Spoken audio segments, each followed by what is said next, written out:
Michael, you have some new glasses. They talk to me.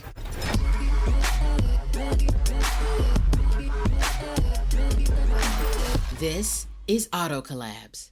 I mean, I thought, well, Michael, let me break it to you. I Those thought are he was just the try- voices in your head. They've Yeah. always been there. that's just what they did to make you feel better about it. It's a new therapy. They give you glasses. They say talk to you so that you think it's, oh, I'm normal, but you're not. I actually thought you were trying out to be the new lead singer of Weezer.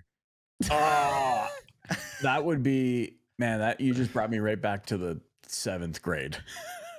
I mean, I would pretty Destroying much sweaters trade. and- I would, yeah. I mean, This is how I guys, know just so it's you not know, the guys, if voices in my Weezer head. calls me one day You're gone. and is like, See ya. hey, we need a new front man or we need a drummer, like, you're just never going to see me again. I'm just saying. Yeah. Pretty much any band. Like I have Oh, this, really? Any band? You'd trade us for any band?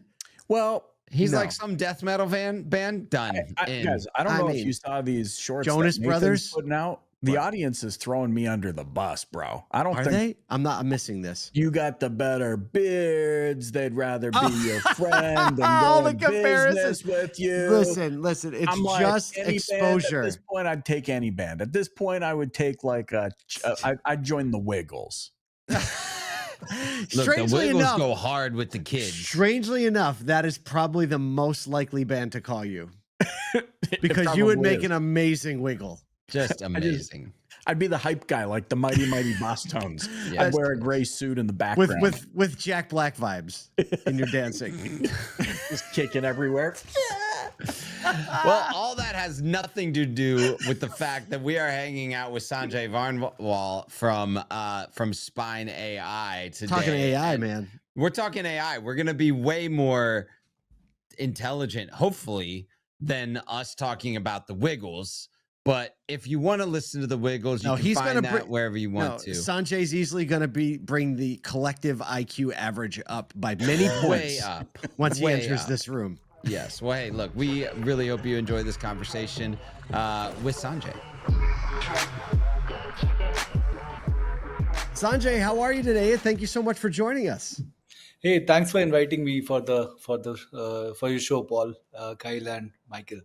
Yeah. So, I'm doing great so today. I'm sure we're going to talk a lot about AI today, but I think this is going to be the question I start asking people whenever we're talking about an AI topic.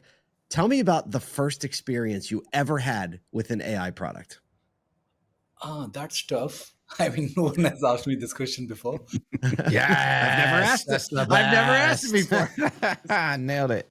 So I'm remembering few of the things. I used to work at Amazon in 2014 or 15 or so, and there I used to travel to Seattle often, and I saw Amazon doing a pilot of a store called Amazon Go at that point of time, and it was one of its kind when it was launched. You can just check and go inside the store. You don't need to do anything. Just pick up goods from there and go out, and everything is like checked out for you. The Right. payment is debited, everything. So Amazon was doing that particular pilot. Of course, the smaller AI use cases I would have seen in the past, but that was the first big working practical use case that I saw on the ground, which was like Yeah, Amazon and Go. I think that's interesting because for the majority of the world, AI didn't really exist until, I don't know, 2022 in their brains, right? But these big corporations have been dealing with AI since like really the early 2000s. There were already inklings of like, how do we create things that can do stuff on its own, right? Absolutely. All those Google recommendations and all these things, like there is an element of AI behind it already, right? So Go ahead, continue. yeah, I mean, the AI in terms of data analysis, data analytics, some of these tech has been existing for long, long time. But computer vision, where you see like the magic happening in front of you, is something that started getting into prominence in the last like 7, 8 years or so. Yeah, I and wonder where that. ChatGPT just blown it up. When was that movie that came out with that little kid? I just think of him as like the sad little boy because he's got those sad eyes. Haley Joel Osment, is that his name? And the movie was called AI. Yeah. And I feel like that was the first time that I even like thought about artificial intelligence. Yeah. Right. And that was probably, I mean, I got to say that movie had to come out 15 to 20 years ago. But if that movie came out, I bet there was something going on in the tech world that somebody was like, you know what? We see this coming. we're going to make a movie about it. And now it's like movies reality. I love guys like Neil deGrasse Tyson and stuff, though, because they bring everything back to its most rudimentary form. They're like, he's like, oh, you want flying cars? We have those. They're called helicopters. Right. And Sanjay, you made me think of this because, with Google, with what Google's worked on over the last, 20 years, if you want light reading, go learn about Google's Rank Brain, because that's been around for quite some time. And that is what Skynet might be made of. Rank brain fundamentally is the core machine learning base on which their search algorithms are built, right? So I haven't studied in depth, but I've heard that this is the base technology on which the entire Google search functions globally. So Got it. yeah.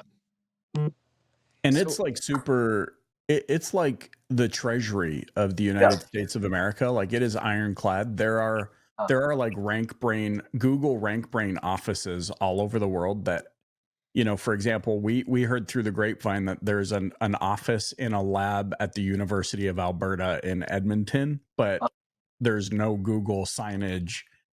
They don't want people to know what's going on in these labs. Oh, I see. Wow. Yeah. I But see. it's deep.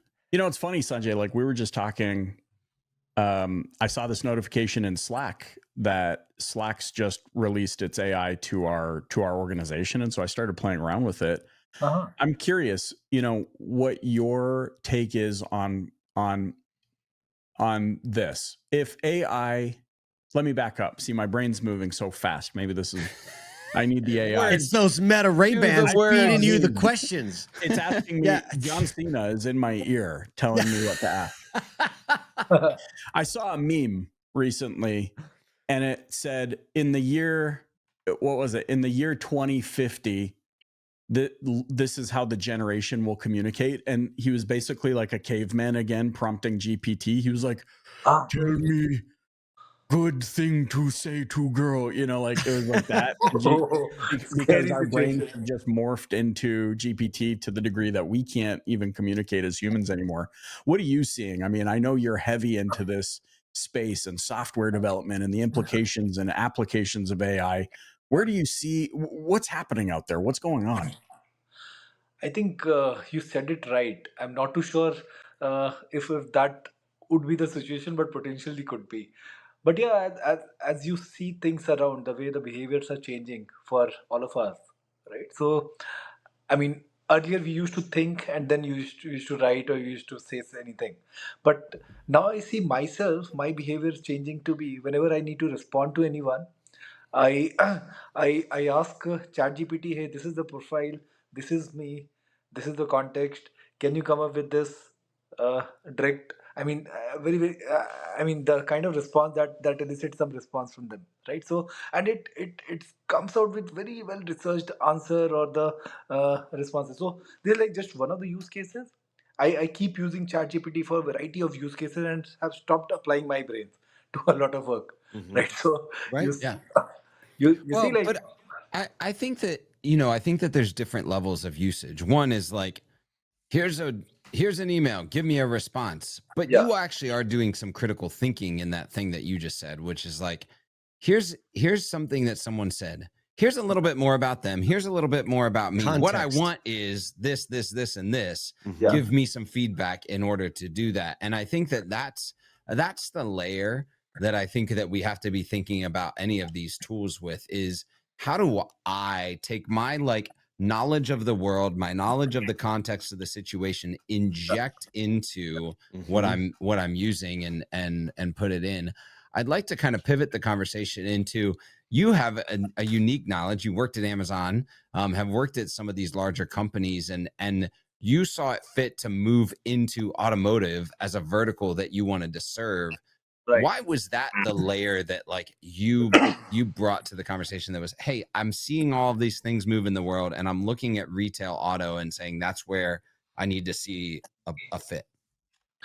Yes. So we picked up merchandising as a core problem in the industry, right? So amen. Say that twice. Yeah, yeah. So mostly like digital merchandising was the problem that I picked up in this particular industry. Working at Amazon and so many other e-commerce firms, realize that sellers day in day out struggle with producing high quality merchandising. I mean, the bigger sellers can hire expensive photographers, agencies, but the smaller ones, long tail, do not do that. And the photo qualities and I mean, in general, media quality is shit, very bad, right? So and that also was not helping them sell more products online.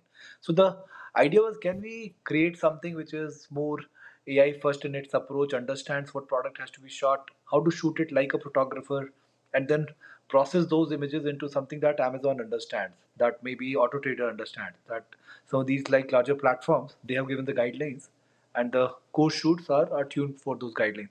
Picked up this, worked in this idea, launched something, ran it for 2 years, and then figured out that if you are going to do everything, we'll be average at everything. Right? So real estate has to be shot differently versus fashion model versus a product versus a car versus other objects, right? And that's where we realized that okay, we need to pick one category, and car was always a passion. I knew a lot of dealers in my locality, so showed them the product. They were like very happy. We got it rolled out to some of the biggest companies in the country in India, and then we saw that this use case was working like phenomenally well. And US, Europe being extremely huge market, we thought okay, this is the direction that we'll head to. So you actually went at like just general merchandising, could have been any type of product first. Yeah, Is that yeah. what you're saying? Yeah, Yeah, and yeah, then yeah. then we focused our energy to build like the best product in automotive. That was In the goal. auto. Yeah, I think that's an interesting start and pivot, because when you do look at Amazon and you look at these large third-party aggregators that are very similar to auto. I always make this argument, like everyone's like, I don't want to be on the third parties, and it's like, well, the rest of the world operates that way, so why wouldn't we too? I mean, anybody like Amazon, right? That's a third party aggregator of products. Right. But when you think about, the global market, the global merchandising efforts, Nike spends millions and millions and millions of dollars a year to merchandise their shopping results pages, right? Mhm. Because they know that next click is critical, right? Correct. Yeah. And we kind of like, wait 11 days till we get a car Yeah. photoed and online, Yeah. because it has to get through the shop or whatever. And then it's maybe got photos and we've wasted 11 days. And I think that merchandising flow in auto, obviously we have unique VINs. It's a little bit different than like one shoe that you can shoot one time and have available for 6 months. Mhm. So it's a different type of problem, but I love that you're trying to solve it. What have been some of the hardest things that you've encountered along the way when you're like, well, we set out to build it this way, but that was actually harder, or that was a mistake, or a thing that you didn't expect along the way?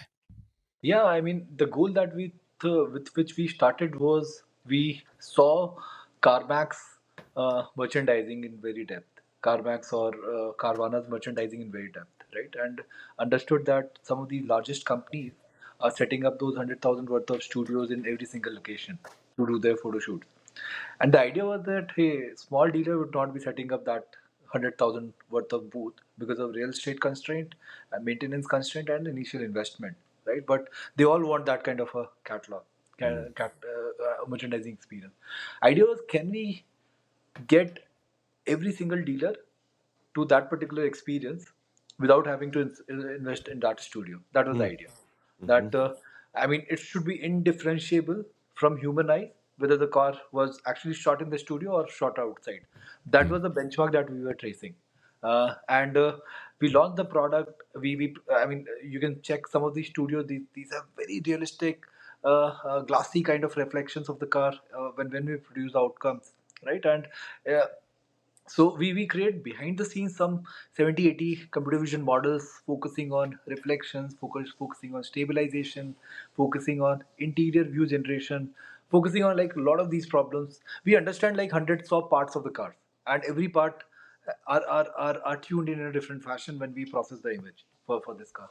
So the more hard problem that we got into was, one was stabilization, because when you shoot a car and move around it, your hands are unstable, like, and you when you try to place it in the studio, your car will look wobbly because the studio is perfect. How do you Right. make that car spin perfect in that particular studio. So that was one of the technologies that we worked almost like over a year to perfect with. Now, if you see our 360 spins, no matter how you shoot it outside, it will always be perfectly placed in that particular studio. Very, very smooth. This is one problem. The second was lighting problem, right? So exposure, lighting, some of these Oh my things. gosh, yes. If you shoot in the open yard, like harsh sunlight or during the later half in the day, so you'll see all like one side is lit, other side is dark. Some of these problems we kept on encountering, right? So Yeah. we created those exposure correction, color correction algorithms that evens the light on the car, and based on the studio's outlook, it will project that kind of a tint on that particular car. So it will look like that it was shot in the studio. Some of these things we did, which were like really hard problems. Like we stayed on these problems for months, 6 months to 12 How months. long did it take you to make sure that mirrors didn't disappear? Because that was my favorite thing in like early, even like 2-3 years ago. Like it's just missing a whole mirror, right? Or like the tires are gone. It's like who lifted this car and made it a hover car back to the hover car thing, right? Yeah, What yeah. like why was that an issue and how did you solve it? Yeah, yeah. So whenever you create any kind of computer vision model or any kind of AI model, it has to understand the shape and size of that object on which it is operating, right? So that was also one of the reasons why we went into automotive, because the shapes were defined. Earlier we were doing like multiple categories. So I mean, a human versus a bag versus anything, right? So everything has a different shape. So when we picked up cars, so we trained our algorithms with, I mean, few millions of images, which were custom trained by our own annotators. And we specifically focused on this problem. Like mirror was one of the biggest hardest problems that we solved. Mirrors and antennas. So Oh yeah, the antennas for sure. the antennas, right? So these two were one of the toughest problems that we solved in background removal, as well as those open door shots that you take, right? So when things can go wrong. So some of these like specific harder use cases, we generated our own custom data in like hundreds of thousands, and then trained our models to make that to work. Now it works with like 98, 99% plus accuracy, and So you give it any kind of image, it will work. I mean, you all do so much more than photos. You know, I heard that you're building like an AI powered teammate. And I'm assuming this kind of like delves into the whole realm of agentic AI. Yeah. And so tell us what you're excited about. Like, what does the roadmap look like for what you're building right now?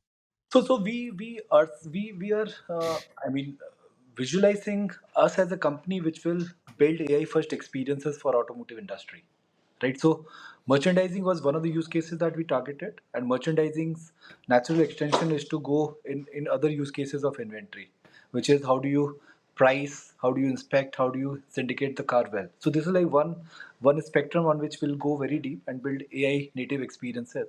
Mhm. The second part where we are now getting into is the this entire uh, customer interaction of the dealers, right? Mhm. Using agentic AI. So whatever we are doing now, we are looking to bring in agentic AI first behavior.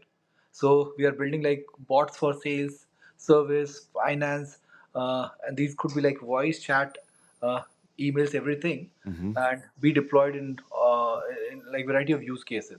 So we are already doing like a number of pilots with dealers here, and seeing like amazing results. Explain the agentic AI just a little bit because I think some people get lost with that. Like, explain exactly what it's doing and what you're hoping to have it accomplish. Because when we talk about AI, a lot of people are talking about like the ability to converse with it, but you're talking about taking action. So go into like what's like in a specific use case. What are you seeing the agentic AI doing? So agentic AI, I mean, conceptual level, it is like you do set of things, and that lead to certain results happening, right? Agentic AI is just automating all of these things where instead of a human, that particular agent is doing things and then presenting you with the results that hey, I have done this. These all are the results. Uh, I mean, if you want to set auto rules that okay, if these results are above 90% confidence, just go ahead and execute them, or I need to like check with it and do the action that whether I need to take it or reject it, right? So agentic AI in general is automating a lot of stuff that you do.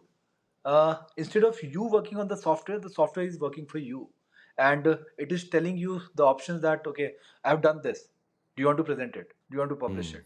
Even that could be automated, right? So merchandising, we are implementing a lot of agentic AI. Like we did the shot, instead of users signing off, we are basically signing off all of these things. We are changing the car's images in real time on website without informing the dealer, right? Based on which image is doing better.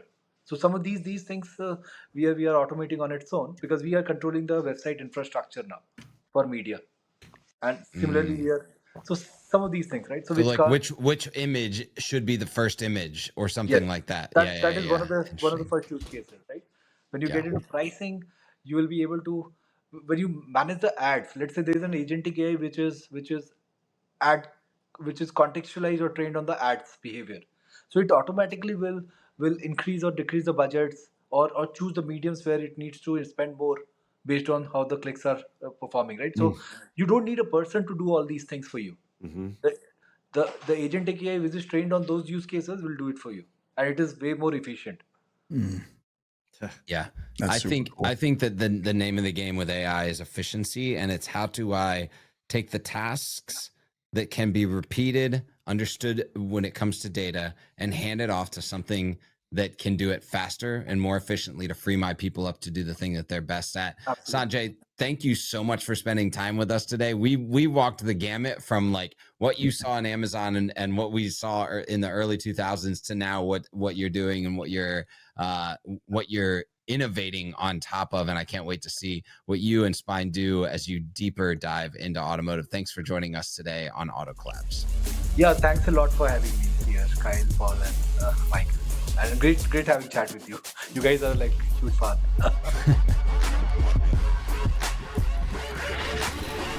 One of the things I'm super impressed with is the hyper focus of Sanjay and his team to fix small problems, and how all of those things add up to fixing big problems. Yep. Literally, that sounds maddening to me, focusing that long on the problem of reflections. But it's indicative of the fact that they understand that the small things impact the big things. And we see that a lot, even as we deploy AI quite a bit within our business. If you don't focus on the small things, the big things end up being terrible. This is like the worst part of our human nature, which is that we want to perpetually be at the top step already. Yeah. And we never want to climb the steps to get there, not realizing that every step gives us a lesson needed to actually stand at the top step. But like, you want a real world, very painful implication of why people need to focus on the smaller thing and be great at it. Look at that. Dude, I just watched that documentary about the guy, the deep blue ocean, whatever. He went down and like the whole and there were submarine so many imploded. warnings of like, you need to focus on that thing and make that thing better. And next thing you know, it's like poof, implodes in the middle of the ocean, right? And we see that and we're like, what an idiot. But we're doing these things in our businesses every day. We're ignoring the small thing. And so to your point about that's very inspiring to have the discipline to focus instead of on. asking ChatGPT, how do I change the world today? Right? It's Right. like, how do I make sure that this employee is able to deploy this specific task and function well within my organization? Those type of specific questions, like how do I make sure that mirrors show up every time I do a background replace? Right. That's how specific we have to be in everything. And especially when you're deploying AI tools across your organization, doesn't matter if you're like doing communicative AI, agentic AI, photo backgrounding, whatever it may be, being very specific with the task that person or technology is accomplishing is going to be extremely important as we move forward. Fewer better. There you go. Well, Faster. thank you to our friend Sanjay and the team at Spyne for putting their heart, soul, and all the intention to making this industry better. On behalf of Kyle Mountsier, Michael Cirillo's new Ray-Ban Meta glasses, and myself, thank you so much for joining us on Auto Collabs.